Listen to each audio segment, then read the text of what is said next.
mpango wa serikali wa kuhakikisha kuwa huduma za afya zinatolewa kwa uhakika na usahihi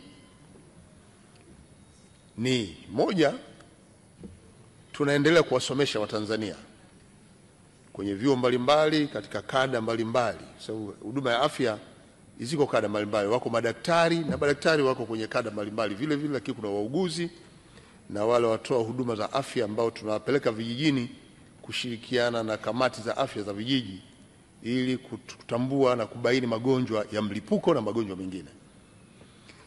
Eneo la pili ambalo tunaliimarisha ni baada ya kuwa tumewasomesha hawa, tunawaajiri, na nataka nimshukuru sana Mheshimiwa Rais Dr. Samia Suluhu Hassan kuendelea kutoa vibali vya ajira vya kada ya sekta ya afya, huku tukienda sambamba na uwezeshaji wa ujenzi wa miundombinu ya kutolea huduma za afya, zahanati, vituo vya afya, hospitali za halmashauri za wilaya, mikoa, na huku juu kwenye hospitali za rufaa ikiwemo na Benjamin William Mkapa.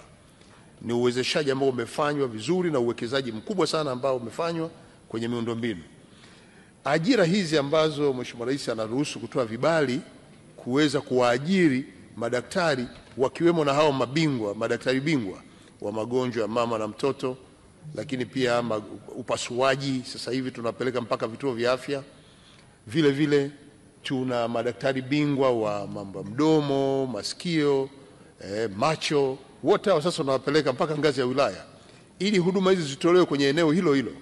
Kwa hiyo mkakati wa serikali wa kupeleka madaktari bingwa upo na ajira zinaendelea kutolewa, ingawa si nyingi, kinalingana pia na uhitaji na uwezo wa fedha wa serikali, lakini vibali vinatolewa na vinaajiri.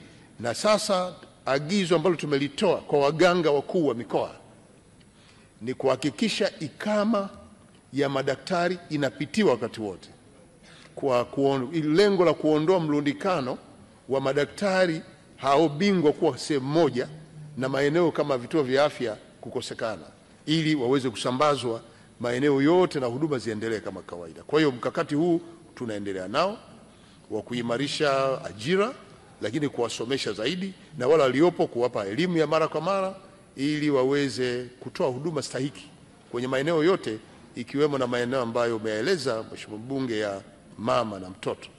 Kwa hiyo tunaendelea kuimarisha sekta ya afya, na leo hii huduma ambayo inatolewa ni ya kupunguza gharama za wananchi ili huduma wazipatie huko huko waliko. Asante sana Mheshimiwa Naibu Spika.